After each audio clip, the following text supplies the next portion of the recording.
Hollywood has always hidden its darkest truths. Sal Mineo, the young star who took America by storm in Rebel Without a Cause, carried one of them. Before his death, he was said to leave behind a list. Powerful men, icons of masculinity, caught in forbidden affairs with him. Some say one name ended his career. Others believe it ended his life. Tonight, we uncover the secret lovers Hollywood tried to erase, and the story of Sal Mineo, the star silenced too soon. In the late 1950s, Hollywood was a dream factory, a glittering kingdom that promised immortality to those beautiful and talented enough to survive its ruthless game.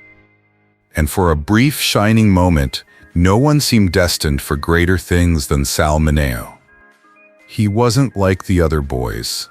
With sharp cheekbones, dark eyes that carried both mischief and sorrow, and a restless energy that made every scene feel alive, Sal didn't just act, he radiated. He stole the spotlight the moment he walked into a frame. Critics called him magnetic. Directors whispered he was fearless, and audiences, they simply fell in love. At just 16, he landed a role in Rebel Without a Cause. Overnight, the young Italian-American kid from the Bronx transformed into the face of teenage rebellion. His raw performance earned him an Academy Award nomination, one of the youngest actors in history to achieve it. Not long after, a second nomination followed. By 23, Sal Mineo had done what most actors never touch in a lifetime. He wasn't just a rising star.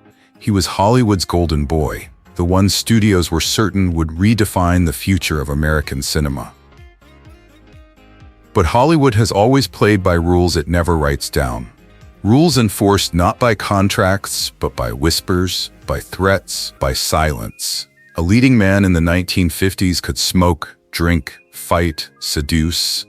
He could crash cars, land in jail, even spiral into scandal, and somehow return the next morning a bigger star than before. But there was one thing he could never do. He could never love another man. In that era, being gay wasn't just taboo. It was considered professional suicide. Studios would cut contracts without a second thought. Agents would vanish overnight. Gossip columnists, the most powerful predators of the time, would pounce on rumors and shred reputations apart. Careers weren't ruined in slow decline, they were extinguished with a single headline. And yet, Sal Mineo refused to play by those rules. He didn't see himself as broken.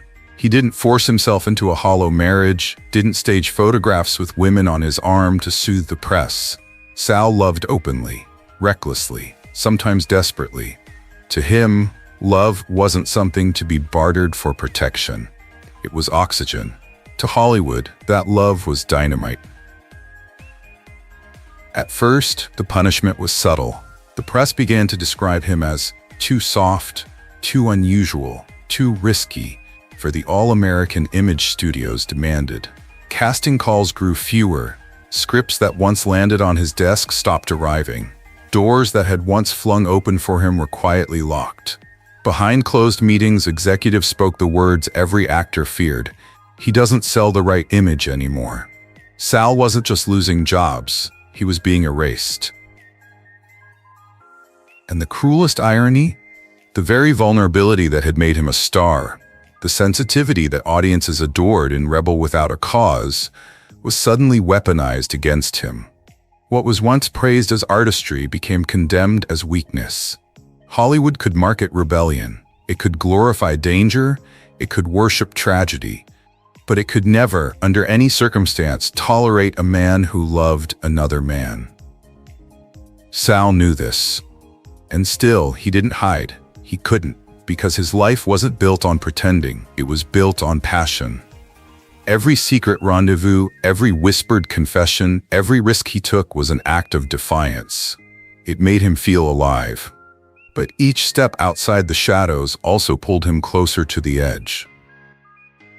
Behind the red carpets and flashing bulbs, Sal carried a truth few dared to even whisper, that his fame came stamped with an expiration date, marked not by his talent, but by who he dared to love. And love for Sal would become both his brightest light and his darkest curse. And that curse began with the first great love of his life. A love that was intoxicating, dangerous, and ultimately prophetic. The first name on Sal Mineo's secret list was James Dean. James Dean wasn't just a star, he was the definition of rebellion. A face carved with sensual defiance, a presence that made the world believe he could break every rule and get away with it. But beneath the swagger, Dean carried secrets just as heavy as Sal's own. Secrets that could destroy him if they ever came to light. Their worlds collided on the set of Rebel Without a Cause. The cameras caught two restless young men playing troubled outsiders. But behind the lens, something else was happening. Something the studio could never script. Cast and crew whispered about the chemistry between them. It wasn't just acting, they said. The way Dean looked at Sal, the way Sal followed him with his eyes, even when the scene was over, it was too raw, too electric to be staged. Some insiders claimed that in stolen moments between takes, the boys vanished together, returning with a glow no lighting technician could explain. To the public, they were co-stars. To each other, they were far more. Sal was young, open-hearted, reckless with his affection. Dean was older, torn between desire and dread. He knew the rules of Hollywood better than anyone. Fame could survive almost any scandal, but not this one. According to friends, Dean lived in constant fear. He loved the thrill of Sal's presence, but he also understood the danger. Some say he once begged Sal to destroy private photographs and reels they had taken together, terrified of what would happen if the wrong hands got them. Whether those tapes ever truly existed remains a mystery, perhaps just a rumor magnified by time. But the fear? That was real. Then came the threats, notes left in his dressing room, warnings whispered from unnamed voices. In an industry that thrived on illusion, those reminders were sharp enough to cut through even Dean's armor. He began to distance himself from Sal, withdrawing into silence. For weeks, the boy who once clung to him disappeared into shadows of paranoia and dread. Sal, however, didn't let go so easily. He waited outside Dean's sets, sometimes standing for hours just to catch a glimpse of him. Witnesses recalled seeing Sal's eyes filled with desperation, as if he knew this love could not last, but still could not bear to release it. He once confessed to a friend, "If he runs, I'll fall apart." And then, as if fate itself answered, James Dean was gone. 24 years old. A car crash on a California highway. Officially, it was an accident. The world mourned the rebel who had become legend far too soon. But for Sal Mineo, the loss was more than tragedy. It was a curse taking shape. Rumors refused to die. A mechanic whispered that the Porsche's brakes had been tampered with. Others swore the car was doomed before it left the garage. Some dismissed it as conspiracy, others as gossip. But in Hollywood, whispers often carried more weight than facts. To Sal, it felt like a warning. He was devastated. Friends said he spiraled into paranoia, convinced that eyes followed him everywhere. At night, he stuffed towels under the cracks of his doors, fearing someone was listening. He told confidants he couldn't shake the feeling that Dean's death wasn't just fate, but a message. A message that love could ignite him and destroy him. From then on, Sal was never the same. Dean's shadow clung to him, haunting his steps. His first love had been a fire that burned brighter than any role he would ever play, and it left scars deeper than any script could write. For Sal Mineo, James Dean was not just a lover. He was a prophecy, and that prophecy had already come true. Love would cost him everything. But Dean's name was only the beginning. The list didn't end there. And the next man in Sal's life would drag him from private heartbreak into very public scandal. By the early 1960s, Sal Mineo's once blazing star had begun to dim. Hollywood had moved on to newer idols, fresher faces, safer bets. Desperate to protect what remained of his career, Sal did what many actors before him had done. he reached for a mask. That mask came in the form of Jill Haworth, the glamorous daughter of a powerful producer who could bend Hollywood's narrative with a single phone call. To the world, they looked perfect. The rebel tamed by a blonde starlet, a match made for the magazines. But behind the mask, Sal was still chasing something real. And he found it, unexpectedly, in a young singer named Bobby Sherman. Bobby was 4 years younger, innocent on the surface, but with a curiosity that drew him straight to Sal. One night during a recording session at NBC, Bobby pulled Sal aside and asked the kind of question no one dared to voice in public. "If I feel nothing when I kiss a girl, is that wrong?" Sal, with that half smile that could disarm anyone, whispered back, "It's not wrong. You just haven't kissed the right person yet." That was the beginning. Soon they were meeting in secret, in a penthouse tucked away in Laurel Canyon under false names, hidden from a world that would never forgive them. Bobby kept his public girlfriend. Sal kept appearing at galas with Jill. But at night, away from cameras, the two existed in a universe only they could touch. In Hollywood, though, no secret stays buried forever. Whispers began when Sal was spotted wearing a ring Bobby had worn on television. A hotel clerk claimed he saw their initials scrawled side by side in red ink on a billing slip. Soon, Confidential magazine, the tabloid that thrived on Hollywood's dirtiest secrets, was circling like a vulture. The breaking point came not from the press, but from Jill. One afternoon, while rummaging through Sal's drawer, she discovered a small music box. Inside, instead of trinkets, she found a cassette tape. On it was a recording. Just the sounds of two men, breathless, intimate. No words, but no doubt. Jill smashed the recorder in rage. Then, in an act of quiet vengeance, she mailed a copy of the tape and a 4-page letter to the Los Angeles Times, beginning with the words, "I am Sal Mineo's fiancé, and I heard him love a man." The story detonated like a bomb. Within 72 hours, Sal's world collapsed. 2 film contracts dissolved. A Broadway role vanished. A talk show appearance was canceled. Just like that, he went from promising star to scandal headline. Bobby Sherman wasn't spared either. His manager forced him to sign a statement denying any emotional connection to Sal. Bobby agreed, but only under one condition. Every copy of the tape had to be destroyed. One reel was burned in a studio sink. But the original? No one knows where Sal hid it. Some believe it vanished with him. Others whisper it still exists, buried in a private collection waiting to resurface. In the aftermath, Sal unraveled. Witnesses recalled seeing him alone at a bar near San Pedro Pier, scribbling Bobby's name over and over onto napkins. When asked if he still loved him, Sal replied softly, "Love? I still dream of him." Bobby, meanwhile, moved on. He reappeared with a new girlfriend, laughing off questions with a line that made headlines, "I love music, not men." The public chuckled, Hollywood forgave, and Bobby's career climbed again. Sal was left with nothing but broken contracts, broken dreams, and rumors that grew darker than any tabloid dared to print. Because the whispers said Bobby wasn't the most dangerous name on Sal's list. That name belonged to a man far more powerful. A man whose very image defined American masculinity. A man Sal claimed to have loved more deeply than anyone else. That man was Paul Newman. To the outside world, Newman was untouchable, Hollywood's perfect son.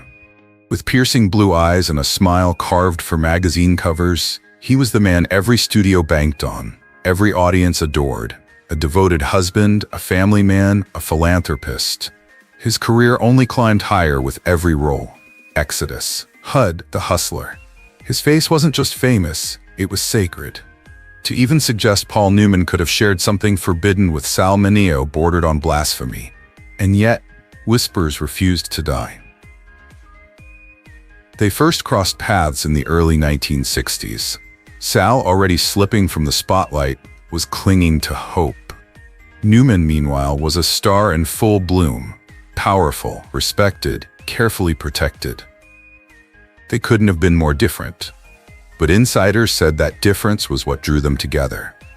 Paparazzi noticed curious patterns. Newman seen entering modest apartments in Benedict Canyon, apartments Sal had just slipped into. A European journalist hinted he saw them leaving the Beverly Hilton together late at night in a silver car. No photographs, no names. But in Hollywood, absence often spoke louder than proof, and those who claimed to know swore the timing was no coincidence. Some said Sal confessed in rare, unguarded moments that Newman was the man I loved most. Unlike the chaos of James Dean or the tender youth of Bobby Sherman, Newman was different. Stability, permanence. The kind of love that felt like it could last a lifetime, if only it were allowed. But for Newman, the risk was too great. He wasn't just another actor, he was the symbol of American manhood. A single rumor could unravel his career, his contracts, his family, the entire empire tied to his name. In that climate, even being seen too often with Sal was playing with fire. For Newman, love could never outweigh exposure.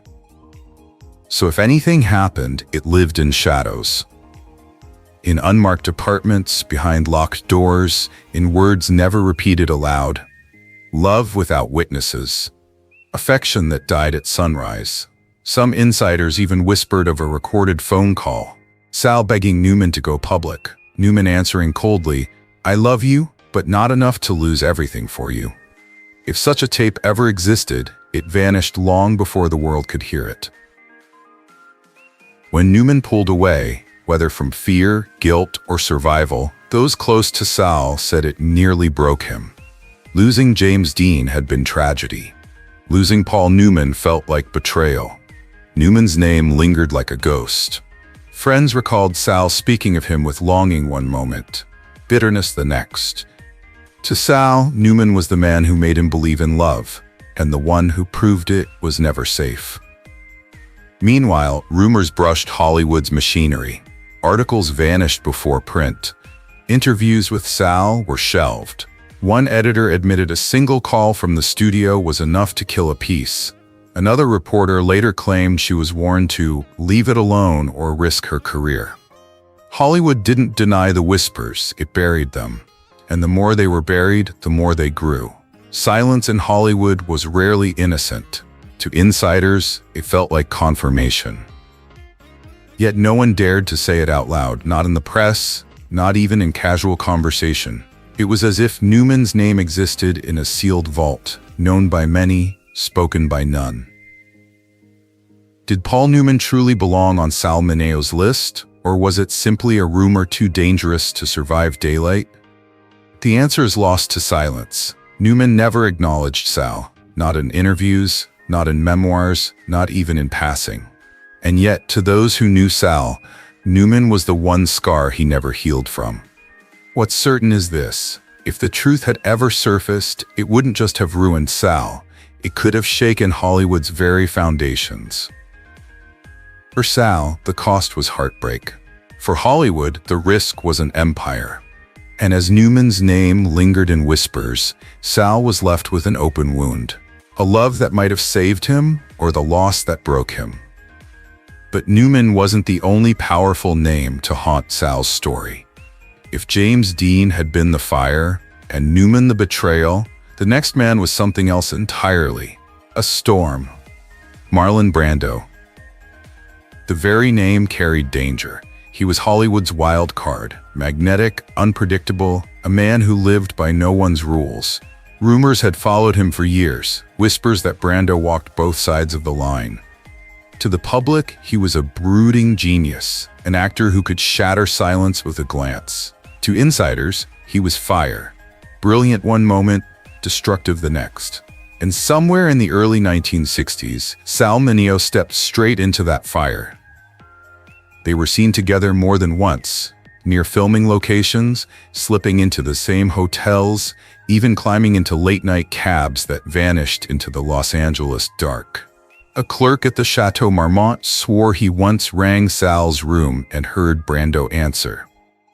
Another insider claimed they watched the two laugh in a corner at Elia Kazan's party, only to disappear upstairs and never return until dawn. There were no photographs, no official stories, but in Hollywood, silence could be louder than headlines. According to whispers, it was Brando who made the first move. After too much whiskey, after a party that stretched into morning, he leaned too close. Sal, still carrying the bruises of lost loves, fell hard and fast. And Brando, true to form, consumed him like a storm. Their connection was said to be electric, nights that burned with intensity, days that froze into silence. Brando thrived on chaos, on passion that ignited and vanished. Sal longed for permanence, for a hand to hold in daylight. To him, it felt like salvation. To Brando, it was a spark that flared and then went cold. And when it ended like only Brando could end it. No argument, no warning, just absence. An assistant returned a sweater Sal had left behind with a note in Brando's hand. "I don't nurture feelings, not for anyone." Casual, devastating, unforgettable. Friend said Sal was shattered. For him, love was never casual. It was survival. Every relationship carried a desperate hope that someone might see him fully, without shame. Brando had dangled that hope, then ripped it away without looking back. Sal's already fragile heart cracked deeper than ever before. And then came the blind item. In the March issue of Movieland Confidential, one paragraph sent the industry buzzing.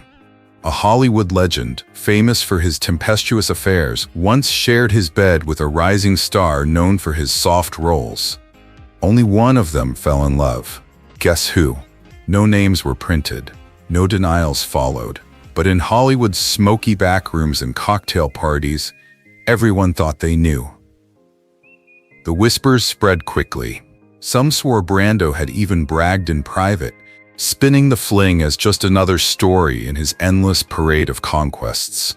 Others insisted he never said a word, that his silence was its own kind of confirmation.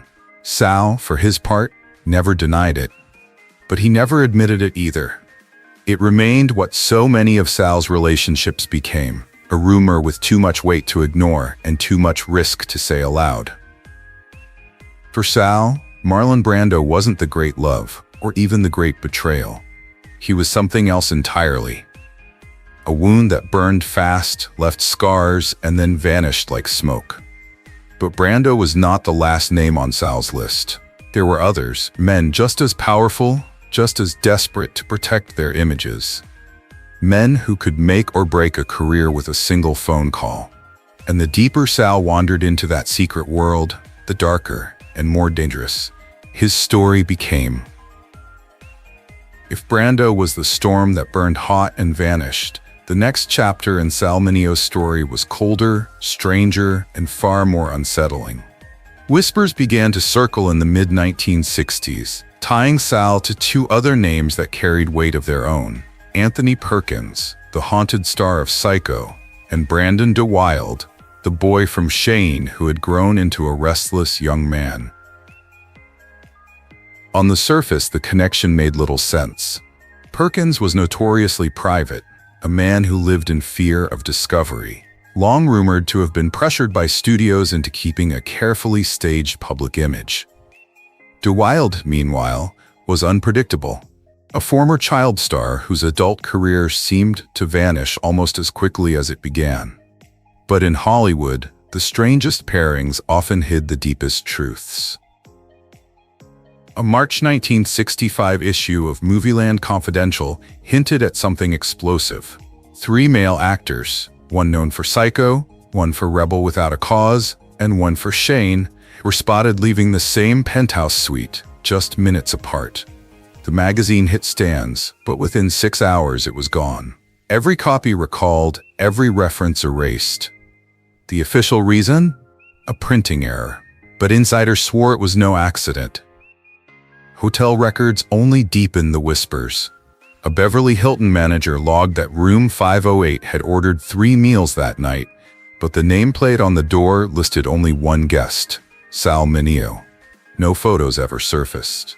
No one spoke on record. But in a town built on appearances, the silence felt louder than any admission.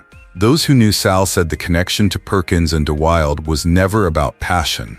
It was about survival. Studios often matched men like them, actors living double lives, paired off behind closed doors where they could feel safe, but never seen. For Sal, though, it was different. He didn't want shadows. He wanted something real. And yet, the deeper he stepped into their orbit, the more he felt abandoned. Years later, in a drunken confession, Sal muttered words that haunted his friends. "I thought Paul stabbed me in the back. But no, he walked me into the woods and left me there with wolves." Neither Perkins nor DeWilde ever acknowledged Sal publicly. When reporters later tried, they recoiled. At a Palm Springs gala, Perkins was asked, "Did you know Sal Mineo?" He stood up and walked out without a word. DeWilde's manager responded on his behalf, "No comment, not involved." For Hollywood, that silence was convenient.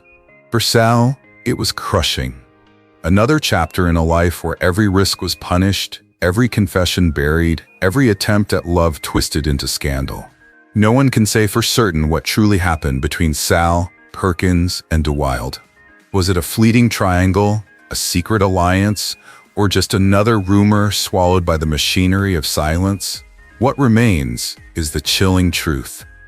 In Hollywood, some names were too fragile to be spoken, some stories too dangerous to print.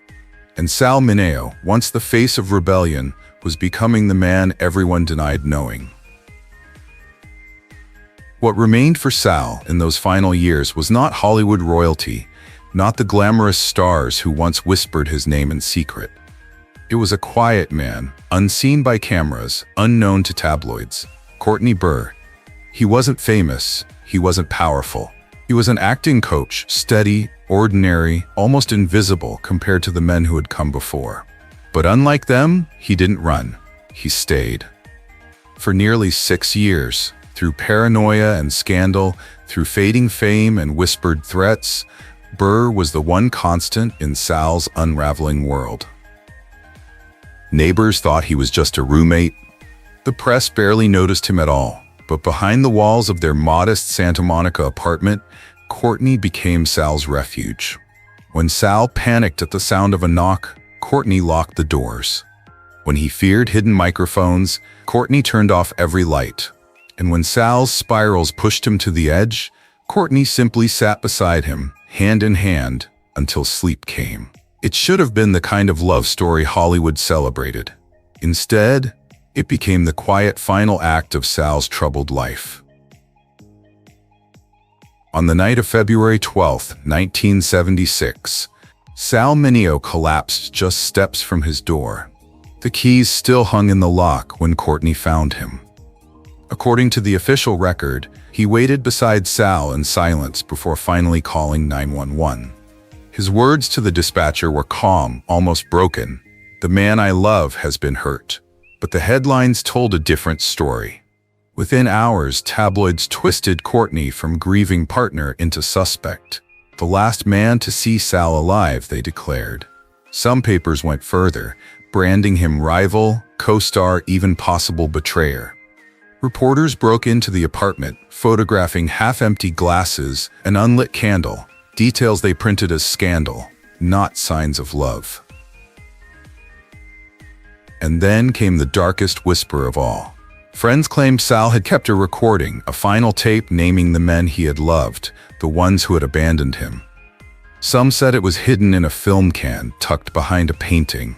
But after his death, the apartment was searched. Almost nothing was missing, except, allegedly, that can. Was it ever real, or just another rumor swallowed by Hollywood's machinery? No one knows. Courtney never defended himself publicly. He never gave interviews, never wrote a memoir, never tried to set the record straight. Only once, in a private letter to a friend, did he write, "They think I survived, but I died the same night as him. I just haven't been buried yet." For Sal, Courtney was the last name, the one who stayed when everyone else left. Yet even that loyalty was twisted by the press into suspicion. And with that, Sal's story seemed to fade into silence. but not an ending. Because in Hollywood, silence rarely means closure.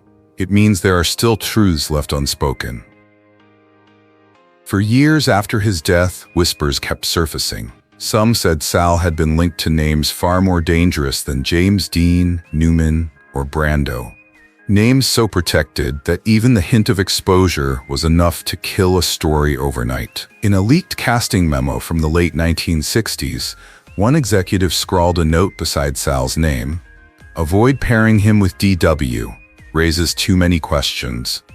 The initials were never explained. To some, they pointed to Brandon DeWilde. To others, to someone more powerful, someone never spoken aloud.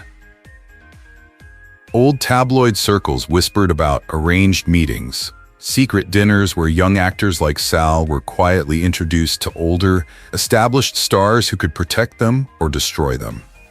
No photographs, no proof. Only rumors of hotel rooms with covered windows, of bills signed under fake names, of 3 men leaving the same suite 10 minutes apart. One blind item in Confidential even hinted at a beloved American hero, a man whose smile sells tickets, hiding a taste Hollywood will never forgive. No names were printed. But the timing pointed straight at the years Sal was most active. Insiders claimed the article was pulled within hours, after an untraceable phone call from a concerned studio partner. And then there were the diaries. Friends insisted Sal kept notebooks, lists of names, private confessions, even tapes. A record of the love affairs that defined and destroyed him. Some swore those diaries vanished the very night he died. Others believed they were taken long before, locked away in a studio vault, kept silent by men with too much to lose. A few even whispered about a single reel of film, a recording Sal once threatened to release if he was ever pushed too far. No copy has ever surfaced, no evidence it existed at all. But for decades, collectors and journalists searched for it, convinced it could blow open the image of at least one of Hollywood's most sacred icons. Were those names real? Were the diaries, the reels, the blind items proof? Or were they just the echoes of Hollywood's favorite currency, rumor? The truth may never surface, because in Hollywood, silence isn't just survival, it's strategy. And the deeper the secret, the stronger the walls built around it. But here's what we do know. Sal Mineo's story wasn't just about scandal. It was about a man ahead of his time. Too honest for an industry built on lies, too fearless to live in shadows. He paid the price for it, but in doing so, he revealed the hidden rules that still shape Hollywood today. And maybe that's the value of looking back, to remember that behind the fame and glitter, the cost of being yourself was once everything. Sal Mineo's story is more than a Hollywood tragedy. It's a reminder of how much gets buried when image matters more than truth. His rise, his loves, his silence, they all reveal just how fragile stardom can be when it collides with secrets the industry refuses to face. But what do you think? Was Sal Mineo silenced by chance or by design? Was he simply a victim of circumstance? Or did Hollywood close its ranks to protect the myths it built? Share your thoughts in the comments. I'd love to hear your take. And if you want more untold stories Hollywood tried to erase, make sure to like this video, subscribe, and turn on the bell. Because some of the biggest secrets are still waiting to be uncovered.